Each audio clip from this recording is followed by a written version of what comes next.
Welcome to your next installment of Mr. Shuck's Flipped ELA. Today we'll be taking a look at the next myth in our Greek and Roman mythology unit titled The Flight of Icarus.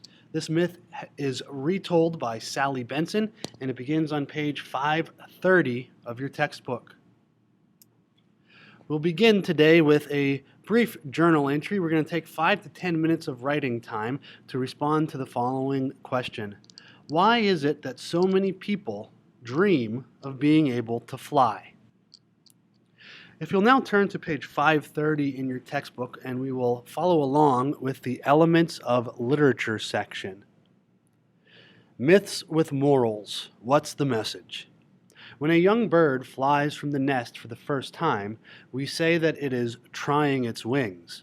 As you read this myth, notice what happens when a young boy tries his wings. If you think about what the boy attempts to do, what he ignores, and what happens to him as a result, you'll find the morals or lessons in the story.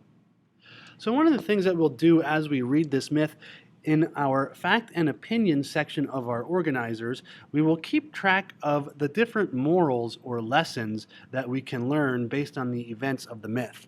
We will also continue with our list of Greek customs and values. We'll now turn to some cool words in our organizer. We are going to add the cool word and the definition. The first cool word is tyrant. A tyrant is a cruel leader or a dictator. Tyrants typically rule with an iron fist. A labyrinth is another name for a maze. And a minotaur is a mythological creature that is half man and half bull. Let's now turn to the academic words section of our organizer, where we will add 2 academic words. Both of these words are review.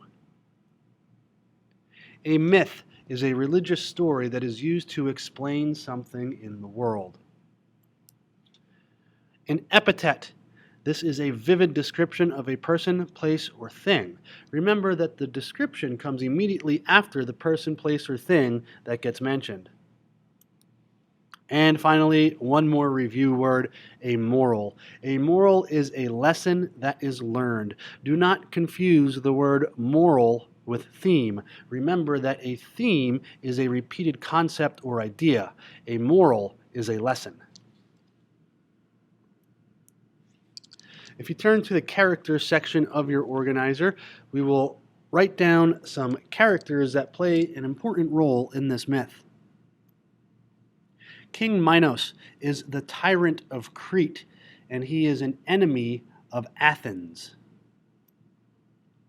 Daedalus is a Greek architect who is from Athens, and he built a labyrinth on Crete.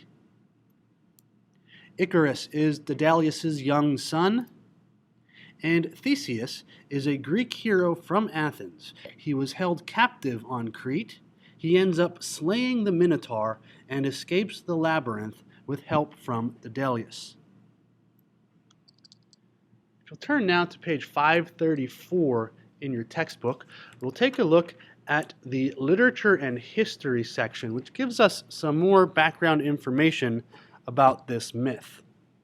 A creative genius. Some scholars believe that Daedalus, one of the 2 main characters in this myth, was an actual person.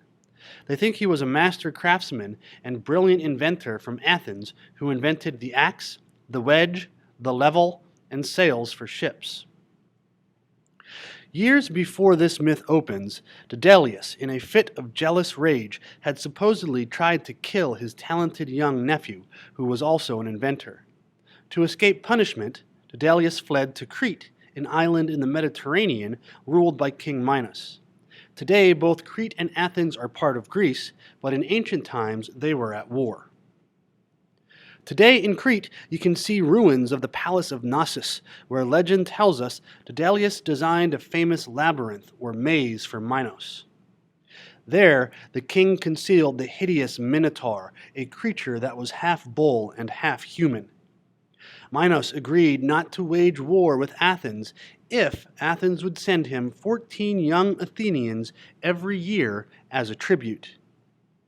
Minos would then feed the young people to the monster.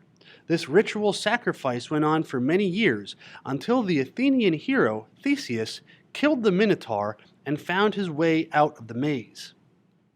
Theseus was able to escape the labyrinth only because Daedalus had revealed to him its secret.